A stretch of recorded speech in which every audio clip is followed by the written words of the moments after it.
Okay, we're live, and let me just make sure to.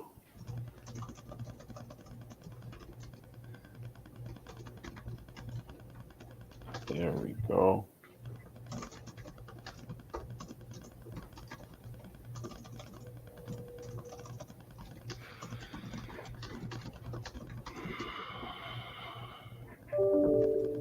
Whenever we're doing these things, it's always a bit challenging. Yes, I To know. make, just to make sure that we're all on the same page. Yes. Good afternoon, everyone. Just bear with us a second here. Post. All right. Welcome back to Dollars and Cents. Welcome to another Thursday. Hope your week went well so far, or you've been everything is all right with you in the midst of the pandemic here. You're masking, you're washing your hands, social distancing, whatever the case is. Politically, there's a whole bunch of things happening in our landscape. But the Dollars and Cents team is back. All right, so we're a good constant, won't you guys think? We have with us. Well, I'll just start with our special guest, legal counsel Kyle Corbin. He's been here with us for a few posts and talking to us about wills and how it impacts us and how we should look at it and all this. So wonderful information he's been sharing with us. He's back again, taking the time out of his busy schedule just to be with us.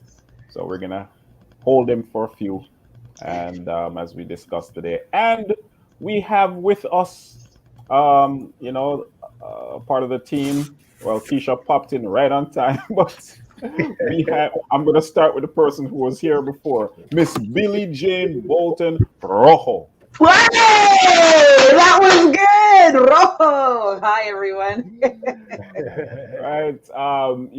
She came on as a guest before she joined the team and spoke with us about how we can look at our finances, how we can, especially dealing with young people, inspiring, impacting, them as far as putting their finances together, and how we as parents can look at these things as well. Of course, her information is right there. PCAL Financial Group. Yes. Good to have you, Billie Jane. Hey. All So right, awesome to be here again. Miss Keisha. All right, Hello. KJ is back with us. She's a mortgage broker, very much a part of the team. Wade is not here right now, but it's okay.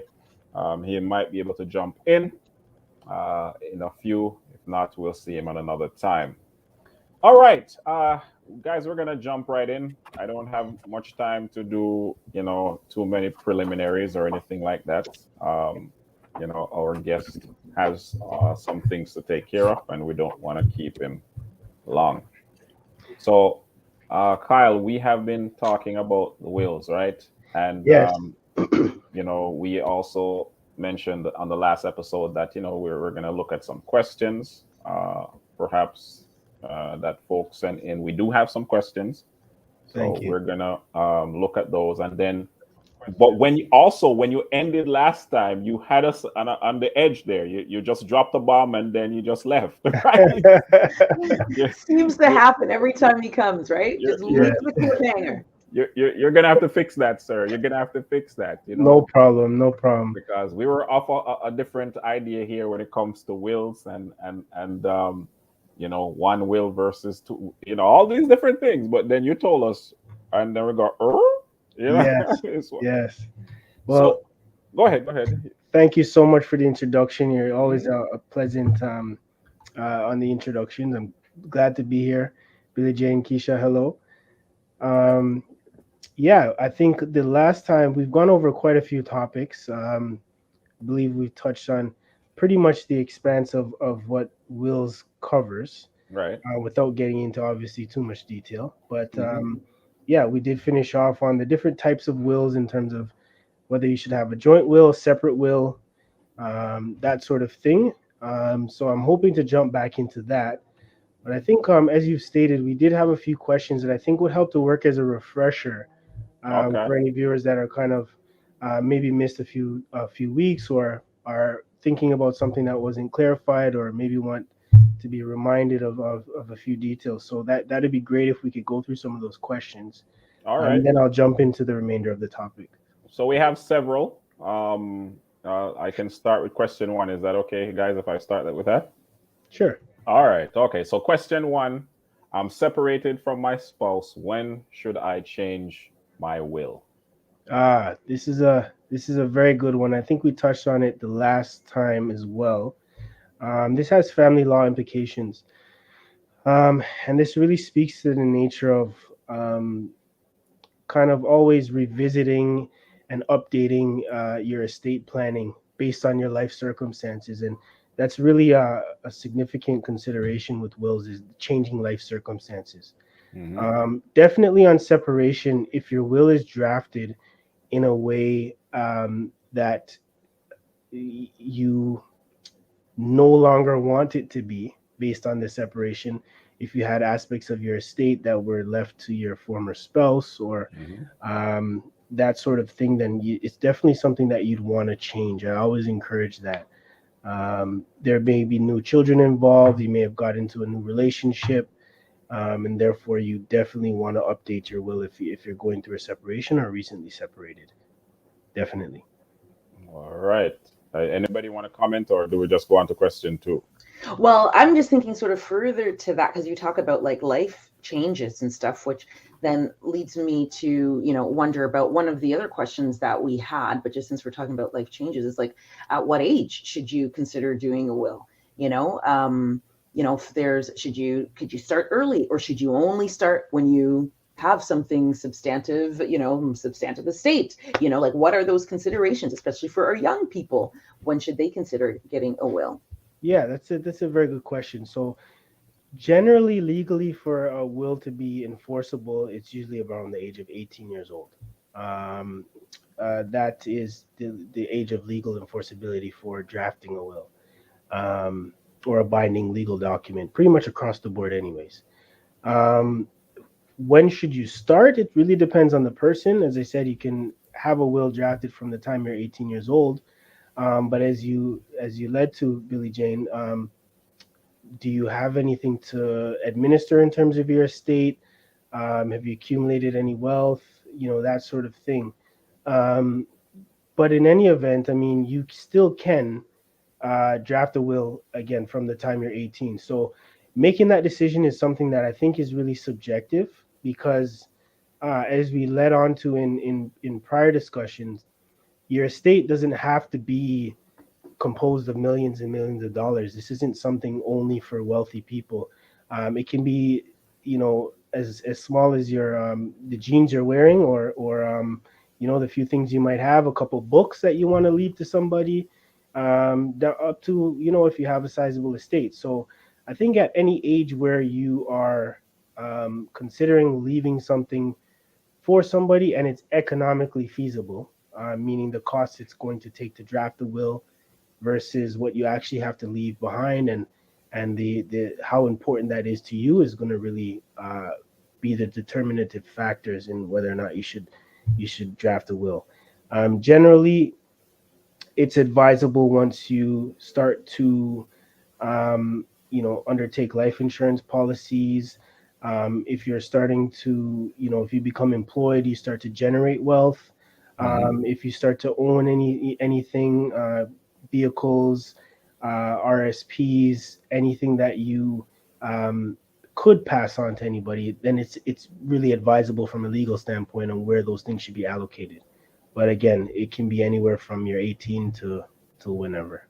Is there? I mean, in terms of this particular question here, I'll ask you because just to throw it out there. If it's not the No way. case, then so be it. Right?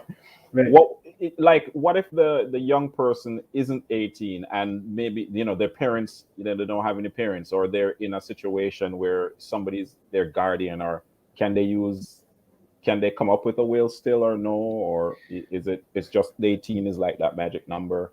um yeah, or basically, is there any particular scenarios or even stories that you have where it was younger than that, and it was a unique situation or whatever. Right. So, well, generally across the board in law, Hmm.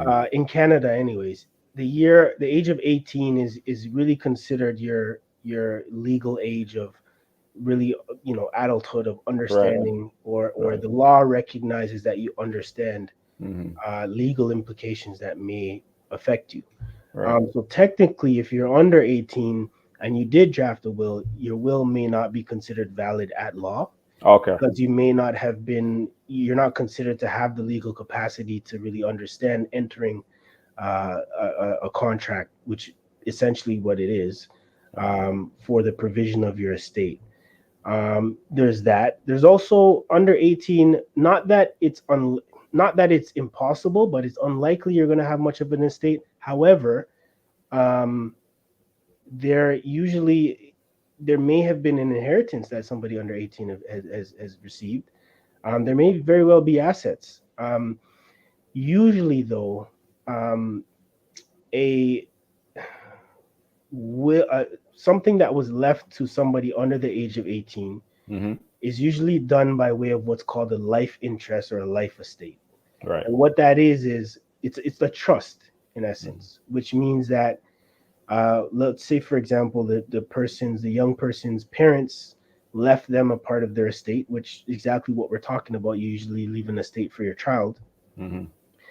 That's usually held in trust for the benefit of the child until they become of a specified age, Hmm. of which they can administer that themselves, which is usually 18. Right. Um, and what ends up happening is, whether it's an executor or another person that's assigned to administer that trust until they become of that specified age, they would be administering that trust or dealing with that trust in a way to preserve that for that young person. So technically, the young person may not even have a title to any of the aspects that have been left to them if it was Hmm. an inheritance. Um, so that's something that comes into play with young people. Uh, there are also situations where, if a young person does own something, Hmm. that outright in terms of title, that item would resort to their legal guardian, whether Okay. it's a parent or a legal guardian that's been assigned at law otherwise. Right. Um, so that person would generally take receipt or ownership of whatever item they do own, and then it would also fall within the concept of what we're talking about. That person would then be able to pass it to whoever they would choose to pass it to. Hmm. Um, yeah, so that addresses the young person thing. Okay. Thank you very much for that. Just, I always like to ask about the other side, just in case there is. If there is none, hey, we move. Yeah, no, That is that a is good a valid question. question. Definitely, definitely. Yeah, because I'm like even thinking about, like child actors and things like that, they're underage, but they're working, they're earning some income, where that money is going, Right, I don't know if it's held in a trust or whatever, but what happens if anything should happen to the child, and so right. that I think this was good information. Just to add on to that, there's also the public guardian and trustee, which is kind of a trustee that can be assigned by the court. So if where if I there, could if I could interject here, I mean, Britney Spears is going through a I was just situation. thinking Britney Spears and this conservatorship. Yeah, the yes, conservatorship. I don't know if it plays into anything that you're saying there, but yes. Unfortunately, I've been so busy, I haven't had time to really get up to speed on the intricacies of Britney Spears' situation. yeah, yeah, But I understand there's a situation where her capacity is being contested, and right. therefore the state's going to have to come in and really try to deal with that. That's similar to kind of what I was going, where when a child obviously is under 18 and unable to really make those decisions for themselves, and the Hmm. decisions have been provided for, and they don't have a caregiver, applications can be made to the court where the public guardian and trustee can come in and assist and represent a child or a minor person in dealing with their estate. There's even situations where a parent or a guardian is in place or has passed and left something to the child, and the child feels like, or somebody else on behalf of the child feels like, you know, the parent said that that house is supposed to be dealt with a certain way for the child, but I don't think that it's that's how it's going. So they can raise the flag to the public guardian and trustee. They can come over, get a court order to take over, and then administer that way. So there's lots of protections for children actually at law, definitely. Didn't they have something that was similar?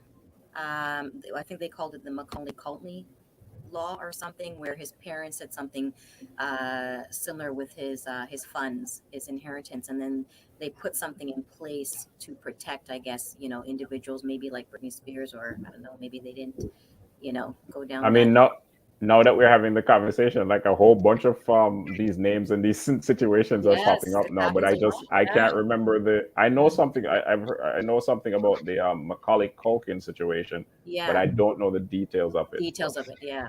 Yeah, I can't remember the details of it, but I think there's two scenarios that are coming up to me now. One being,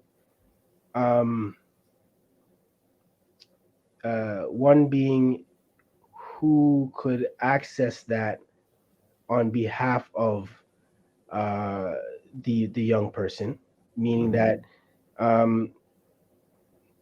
if the young person, the parents are still alive and there is they're holding the funds that the young person has generated through their own actions, and the parents don't want to give the child or the young person the funds, in this case Macaulay Culkin, I hope I'm pronouncing his name properly, but anyways, that's my favorite Christmas movie, the Home Alone stuff. Yeah.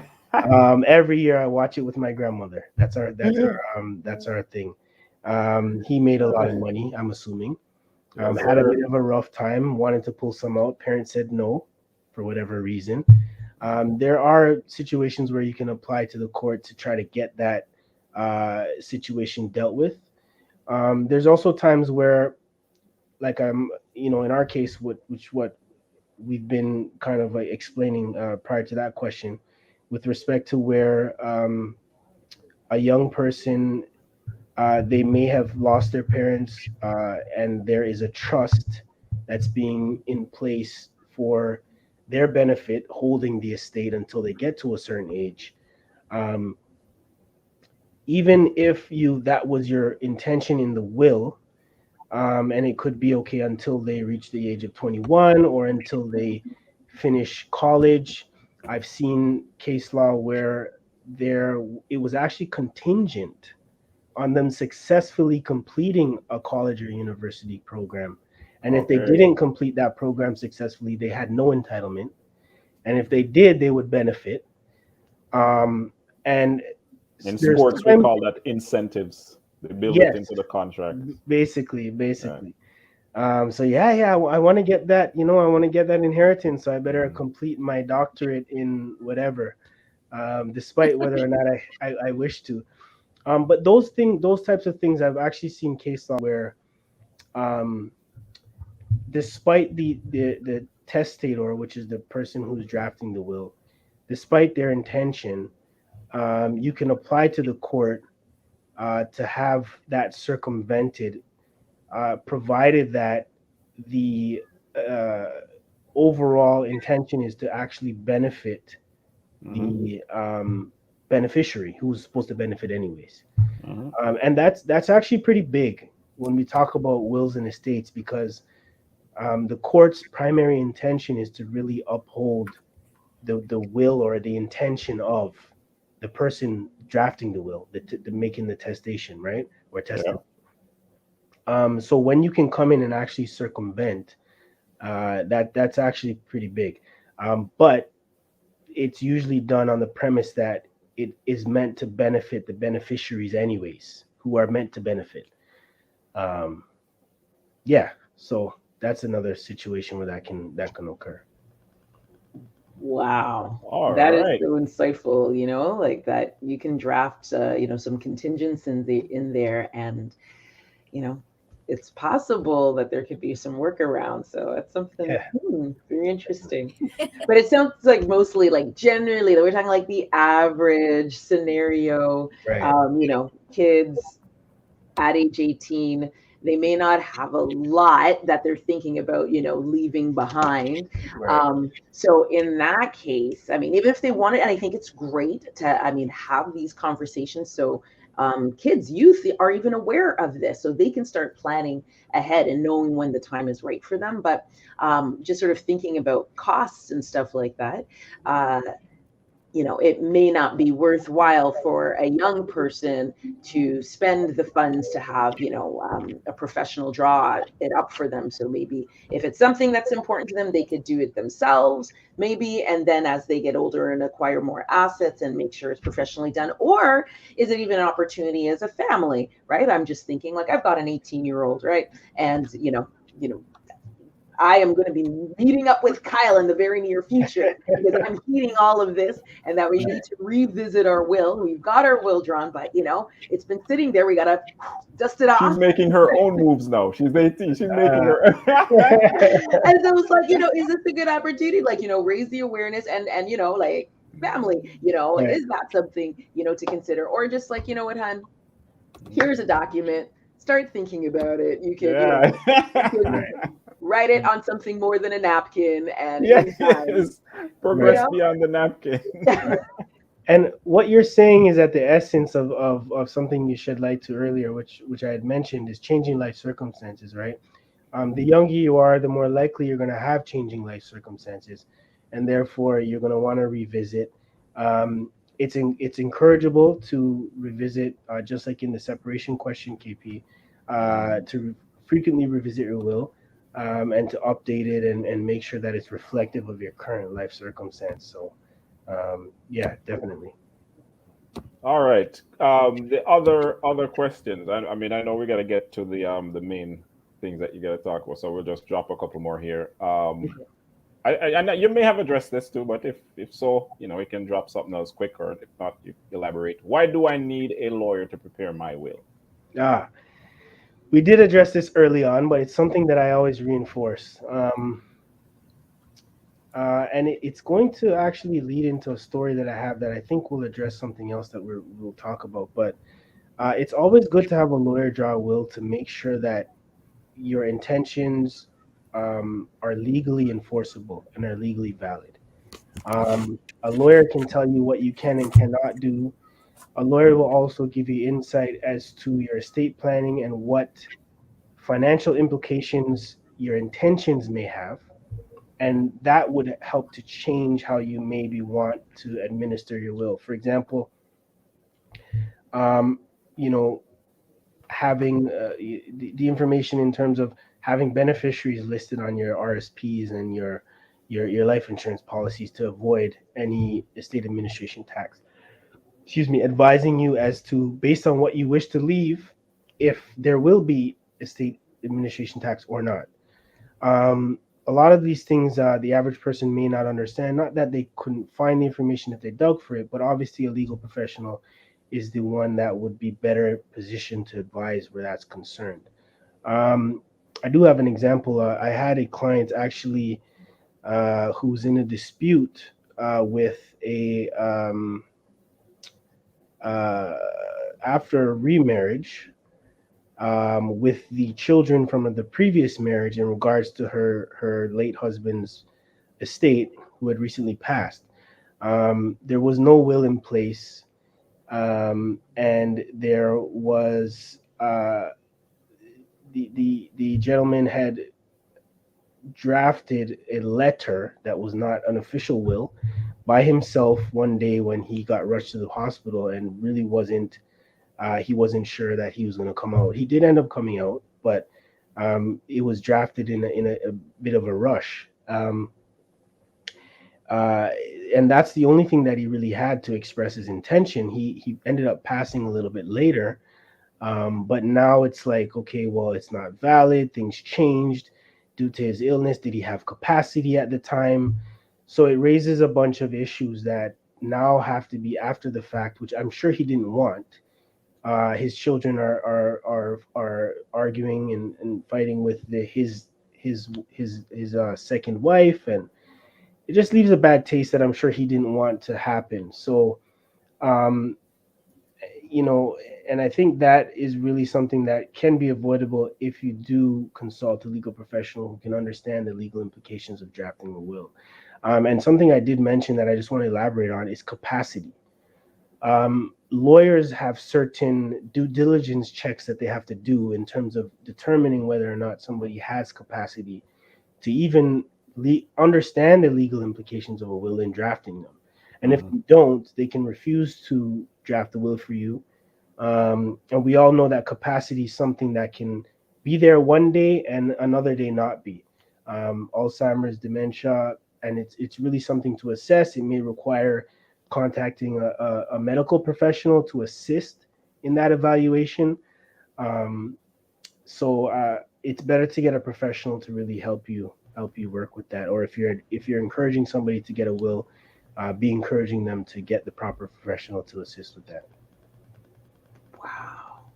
That's like, I'm sorry. I'm like, wow. Okay, so I get it. You're not prepared. You're rushing to the hospital, so you quickly grab a napkin and write your intentions. Okay. The napkin. Then you come home. I feel Yeah. like, shoot, I need to close that gap. You know Yeah. what I mean? And when Yeah. you've got blended families, oh my gosh, so messy. Yes. Wow. Well, that's not going to happen to any of the viewers here because they're tuning No. in to Yeah. learn all of this Getting this information, knowledge. right? So that they can get their stuff in order. But that is such a good point about capacity. You Right. never think about, like the capacity of the individual one, drawing up the will. And, people can contest that that person wasn't of, full capacity, right? Right. So, Exactly. Yeah, definitely. cool. So, all right. In terms of who do we tell about the will? Next. Okay, yeah. Also something we touched on, but it's good to rehash this one because it's very important. I believe when we discussed it, we talked about well, forget what we discussed. Let me just rehash it. There's a few people that you would consider. And Obviously. I'm sorry, and partner the other question with it too. Where you store it. So who do we tell where you store it? Okay, perfect. Okay, yeah. So if you who do you tell? If you have an executor, throughout this series of discussing wills, we discussed the power of attorney and the will. So I'll just both. Your will, you should probably let or even ask permission for whoever you wish to be your executor or your trustee in your will. You don't want a situation where you really want a specific person or a few people to be your executors or trustees, and then they're not willing or have no desire to do it, and then your intentions are really not upheld. So it's always good to let your executor know that you wish for, if they pass to take on that responsibility. Determine whether they're willing to take on the responsibility, because if they're not, might want to assign somebody else, and if they are, at least they know that that's what they're expected to do. Beneficiaries, I think I would always advise not to really advise or let your beneficiaries know at least what's in the will that's being left to them, for obvious reasons. I would even require somebody to really think about letting a beneficiary know that they're even in a will. And why I say that is I've read far too many cases where perspectives change, actions change based on perceived entitlement. We've watched a lot of those shows. Yes. A lot of those documentaries. It's Exactly. very bad situations. Yep. I actually just had a recent call to my office with somebody inquiring as to, and it's I get these. Forgive me, any viewers that are watching. It may be a little bit disturbing with this little story I'm going to tell, but the daughter actually took the mother's life. She had a sibling. She had a brother who was this. They're both the son and the daughter of the lady who, unfortunately, had her life taken by the daughter. And it created a whole situation where the son, who was left now, was trying to figure out what to do. There may have been some issues there with the daughter understanding that there was a particular entitlement. I'm not sure her mind state as to, there's obviously some issues there that occurred as to why she would take the life of her mother. I don't know if that was based on uh, a perceived entitlement or a disgruntlement based on a lack of entitlement. Mm-hmm. But just as much as somebody could act upon thinking that they're going to be entitled to something, they can also act upon knowing that they're not going to be entitled to something. And there's lots of stories of this. I have another story where a gentleman um, uh, was able to witness a will before the passing of his father, and understood that he wasn't going to get anything. And when his father was up in age, he pressured the father to transfer ownership of one of the father's properties to him because he knew he wasn't going to get anything. So these are things that you kind of want to avoid. These are unnecessary stresses in life that we don't want to deal with, and they can come or ensue because we've advised our beneficiaries of their entitlement or lack thereof um, in our wills. So yeah, it's one of those things that I do advise against, letting beneficiaries know what they do or don't have from a will. Executors, I think it's always a good idea to let them know, and as well with the power of attorneys. I always advise it's a good idea to let them know and get their consent or a feel for if they're willing to take that responsibility. Um, and yeah, I think that's a good thing to do. Storage of a will. If you do have a legal professional that has drafted your will, like for example, when I do my wills or power of attorneys, I always keep original copies of the documents. If there ever needs to be a later production, and Hard hard copies or digital? both hard Okay. copies and digital copies, yeah. Okay. And I keep those. Lawyers are supposed to, if they undertake that. Some lawyers will not. Some lawyers will undertake to keep that in storage. They'll make sure that they keep that in fireproof storage facilities, whether it's a safe that they have in their office or at another site. They usually store it there. If you're undertaking to store your own will, though, I would recommend purchasing a small safe that's fireproof, that you keep somewhere that you have a trusted location, or in a safety deposit box at a bank or that sort of thing. I've seen some people leave their will or their power of attorneys with their executor or their power of attorney as well. Um, Again, uh, that can get sticky because anybody can lose it, not know where it is. So I always advise primarily to keep that either with counsel or in a fireproof safe or in a safety deposit box. All right, all right. So I mean, so that's a huge recap there that we did. You add some new things to it with some of the questions, right? Definitely. Um, so in terms of moving on to something now for so something different for the next few minutes. Um, you said we left off at the place last time where you talked about separate wills, number one, and also the different types, Right. right? Right. And I think cost is the last thing. I think if you did mention cost Yes. before, but if anything, you can save that for last so that you'll just wrap it up.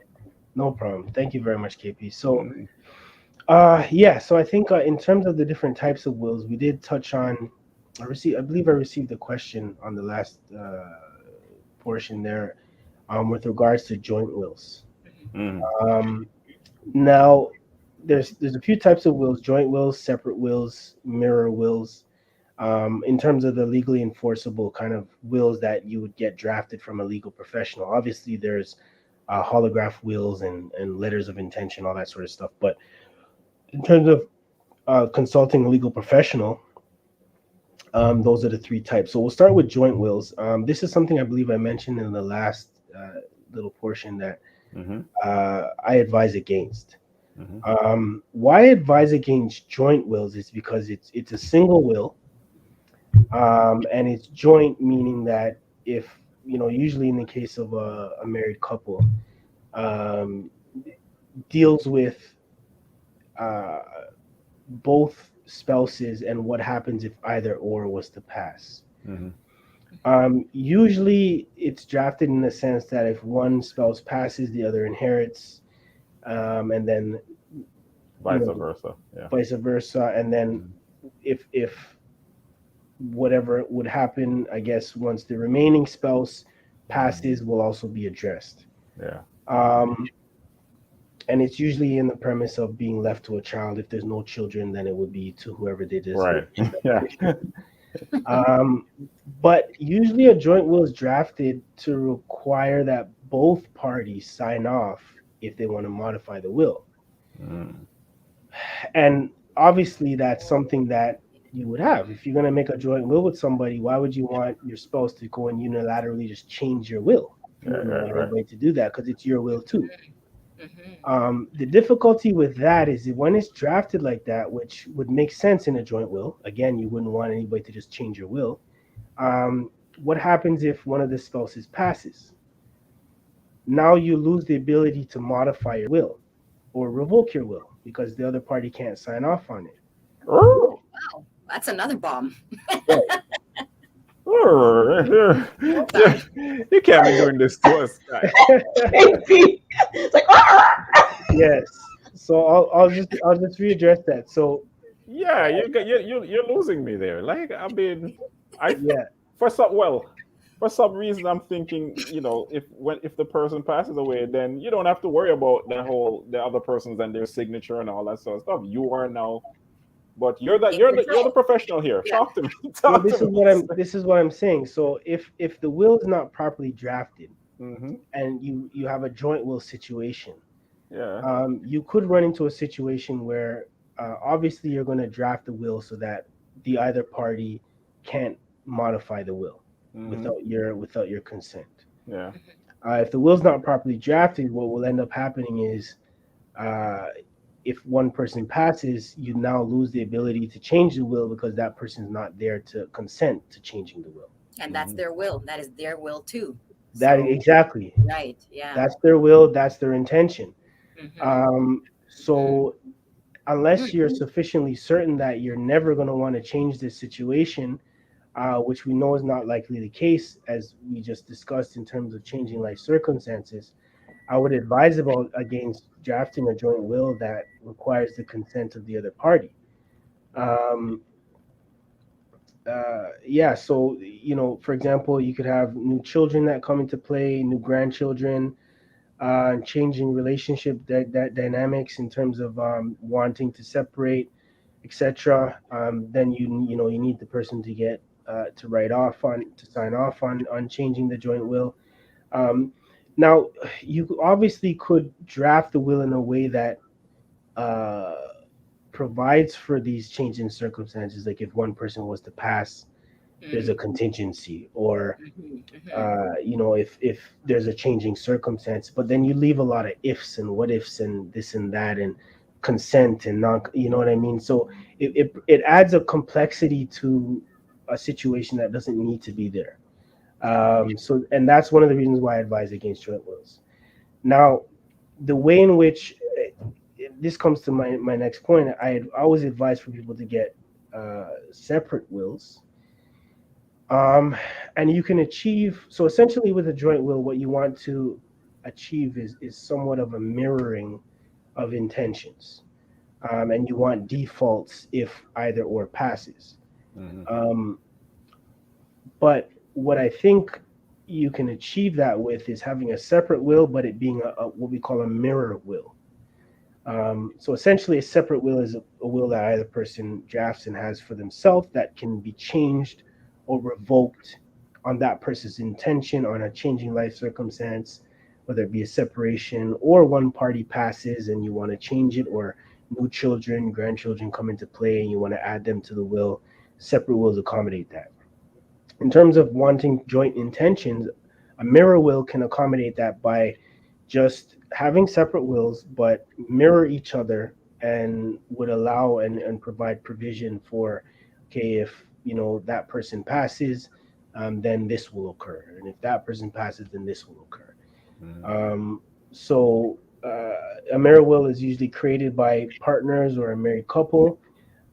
They have the identical alternative plan, as I was stating, that really outlines what would happen if either party passes. So that's something that I really encourage. And again, separate wills is the only real way to, the best way to really accommodate changing life circumstances and be able to change your intention. Because I mean, two people could divorce or separate or whatever the case may be, and one person may want to leave their will the same, the other person wants to change it. So just to avoid that contention, I think it's better to always have a separate will. Okay. Okay, I understand you. So mirroring. Okay. Yeah. I get you now. Yeah, that's I don't feel I don't feel so messed up anymore. no. Okay. That was so insightful, though. That was like a perspective I would never have, been aware of. And this is, again, it really does testify to the importance and value of having counsel, because all of these scenarios that you don't think, like, what are the things that'll help you to actually have your intentions, observed, right? And all of these scenarios, like, we wouldn't know about that, right? We wouldn't think about that. We're thinking we're doing a good thing, and little do we know there's all of this drama that's left behind.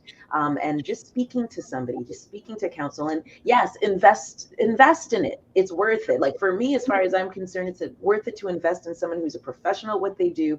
They know their lane. They can protect you, and they've invested time and energy to become an expert in their field. Let's pour into that and get the benefit from it. That's my position. But definitely just spending the amount of time that Kyle has spent with us, dropping bombs, blowing our minds, like, this is only something you get from speaking to counsel, because none of us, like, he is just, blowing the tops off on so many different areas that we never thought of, that we may have thought we were pretty educated on this stuff, And right? we couldn't pay for it either. Exactly. Couldn't pay for it. My Lord. Right? Definitely. You guys are blessed. But I'm glad really, glad to be on. I'm glad to be on and helping and answering these questions and providing the knowledge that people are going to need to at least make the decision on whether or not they should consult somebody to draft a will. Yeah, absolutely. Round us off with that cost again. Okay, so in my practice, I in terms of I always encourage, as I said on the last appearance, to have power of attorneys done as well as wills done at the same time. Why I do so is because people always, the whole point of why somebody thinks about a will is to provide for something while they're not here to make that decision or instruction for themselves. But it's not only after we pass that we may not be able to provide instruction or give direction as to what we want. That can also occur while we're still here.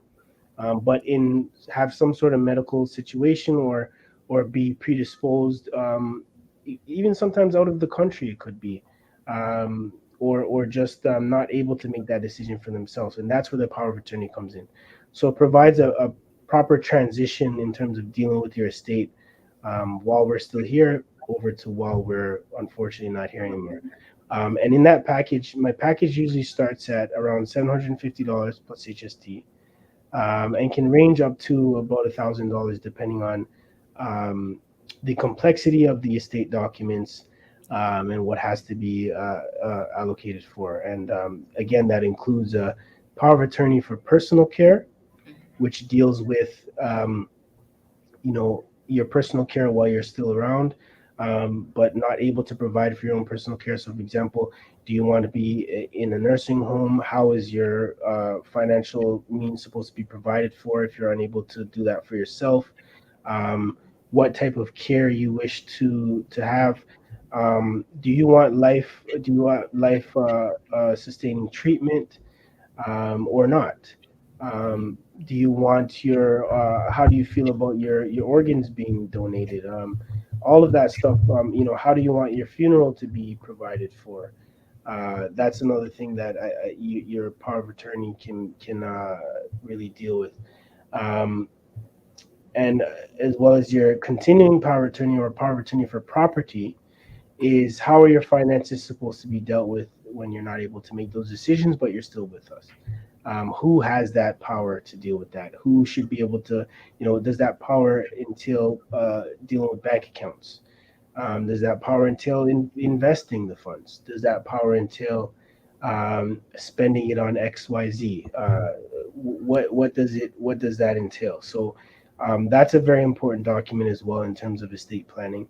And again, the reason why these are important is because you want to also maintain the integrity of what your intention is in your will.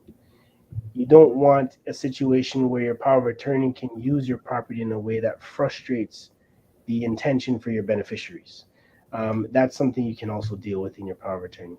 And again, that also includes the will, which deals with everything after your passing. And that to me is a very comprehensive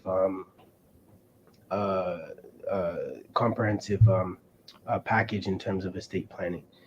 And all documents are obviously properly signed, stamped, ready to go. That includes storage of all three of your documents, and also succession plan if, for whatever reason, I'm not available to produce those power of attorney and will documents. I also provide for you to be able to retrieve that if I'm not able to be found for whatever reason. Again, in estate or succession planning for myself as a counsel. So includes all of that with it.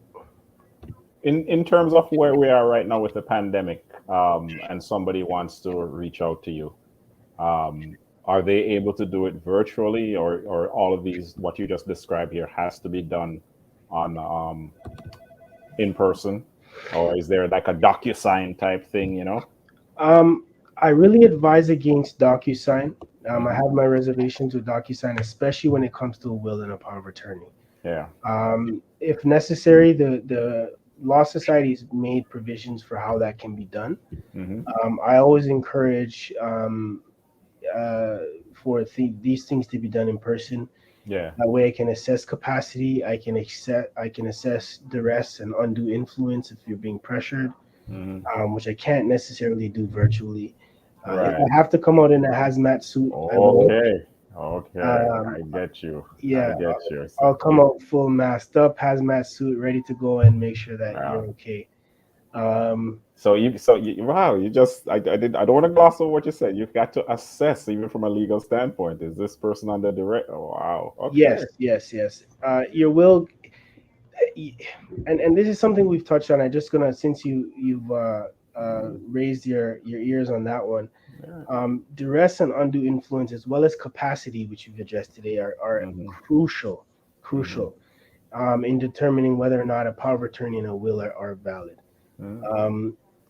If the lawyer doesn't sign off, again, a part of my package, there's an affidavit that's actually required in the respective legislation that requires for the witnesses to sign off in that they've observed you and you were not under duress, undue influence, and you did have capacity. Your benefit, and if that's not properly done, hence why a legal professional is always required to, well, usually should be the person to draft these documents. A beneficiary who is displeased with their entitlement can easily say, he was under or she was under undue influence. They were pressured, I know, and then that provides a whole, sticky situation where we're contesting the intentions, going to court, spending money. So that's something that I think is something to keep in mind as well. So yeah, I do assess capacity, duress, and any undue influence that may be present at the time. Yes, sir. Yes. Kyle doing his thing. Oh my goodness. I don't know. I don't know if he left anything undone. I don't. This was rich information. Totally. This was really, really good. My life has changed. That's all I know. Right? Well, if anybody wants to reach out to me, We'll drop my contact information on the post, as well as you can contact me at kyle.corbin@corbinslaw.com. Send me a quick email, and I'll respond to you as soon as I can with any questions you might have, any clarifications, and yeah, we can schedule something and get your estate planning going. Wow. Yes, sir. I don't any Keisha, Billy Jane, anything you guys want to say before we no? It was good. Yeah, no, this was such a wealth of information, and I'm grateful to be able to tap into it, and for people to be joining this and catching the replay. This is really, really a blessing to be able to tap into such amazing expertise within our community, who's so gracious to share this, really to help advance us all. So big gratitude, Kyle, for sharing so much of your time with us and raising our awareness. Thank you. Thank you, and it's been an absolute pleasure to be here, helping to educate. Thank you guys so much for the indulgence. I really appreciate it, and I look forward to coming back and dropping more knowledge whenever you guys need me.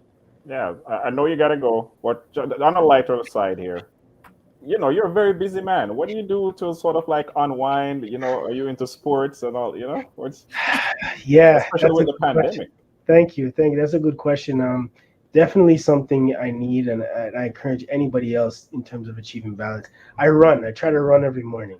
I Okay. usually run about around 10K when I every morning. Right. At least a couple times a week if I can. Right. It's not always that I can do that every day, but yeah, that's the kind of way to kind of release the stress for the day. And I do as much as I can and work long hours during the week so that I can maintain my freedom on the weekends. Okay. Try my All best right. to do this. Yeah, you're Protect your weekends. That's awesome. giving us a little health nugget there. Look at you. Thank So you, guys. balanced. Thank you. All right. I think that's it. That's with the team. We're for the team here and for Mr. Kyle Corbin. We're gonna sign off for today. We love having him. The information, as Billy Jane said, was more than invaluable. Uh, Please share this information. Subscribe to our YouTube channel. Follow us on Facebook. Yes. If you have any particular questions, we can still pass it on to Kyle, and he'll be more than willing. His contact information was posted as well. If you just check the chat window, you'll be able to see it. I think that's on our Facebook page. Yes, I hope we've been good to you for these past few posts, and we want you to forward this information, paid forward. This is the paid forward part. All right, Keish, your time. All right. Yeah. As you guys always know, we're bringing knowledge and opportunity to those in your community. We've had Kyle on here for quite a few weeks. He's, designated some time. And it's been a wealth of information. And, we want to make sure that we have this information so that we can position ourselves, position our families, whether we're here or we're not here. So let's continue to be informed. Thank you for tuning in and listening today. All right. Any last parting words, Billy Jane, or you're good? I'm good. I just think this was such, as I said, like such a wealth of information, and we're truly blessed to be able to tap into such amazing expertise within our community to really help elevate us all. So, a big thank you to Kyle. All right. Thank you again for having me, guys. So see you all next Thursday, 1 p.m., where we'll be back again to share some other wonderful things with you. All right. Take care. Take care, guys.